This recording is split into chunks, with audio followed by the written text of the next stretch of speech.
For me, the biggest one was just trying to figure out, where do I fit in this world with Amelie? Where am I gonna go, you know? Do I go the speech route and do cochlear implants? Do I go the ASL route? Do I, learn ASL? Do I not? Should I follow this path? Honestly, the best thing that I've realized over the years now and going through my journey is every journey is different. And, the journey that I have with Amelie is completely different than, anybody else's. And I finally have realized that having a deaf child has been the biggest blessing for me. Because, and I know it sounds crazy to some people, but it was a blessing in disguise. Amelie gave me a new culture, a new language, a new community to appreciate. And she made me value life in a different way. And so the biggest hurdle for me was, having a deaf child, but to see where I started and to see where I'm at now, it's such an amazing feeling. It's a huge accomplishment for me, because I think about all the things that I had to go through to where I'm at now. I think the biggest thing that I have personally struggled with in working with my daughter and working with the whole world around my daughter is feeling pathologized as a parent.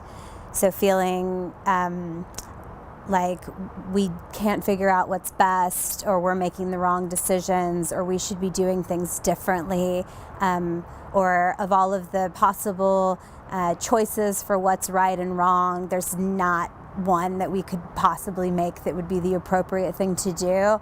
And I think it's like, I understand it a lot more, and maybe this is part of the overcoming it, that because each individual is uniquely different than every other individual, and each family kind of figures out its own path and knows what it needs as things sort of grow and evolve. Some things are unknown, and that's really scary. So it's easy to kind of place value or judgment on something that you don't understand, or that you only understand for your own experience, without kind of applying empathy or like the emotional intelligence that it takes in order to attempt to know the things that you don't know and that you're not experiencing. So specifically, we've encountered a lot of value judgments around cochlear implants, or around using sign language, or around having cochlear implants and using sign language. And it's all things that I've kind of internalized, like, is this right? Well, what does research say? Well, what does Andrew say? Well, what does my mom say? And in the end, it's always going to come down to her, and how we as people can try to make the best choices that we can on someone else's behalf until they're old enough and autonomous enough to do it on their own. And I guess I always want the same for us, that we will be assumed to be capable enough to always make the best decisions we possibly can with the information and the capacity that we have.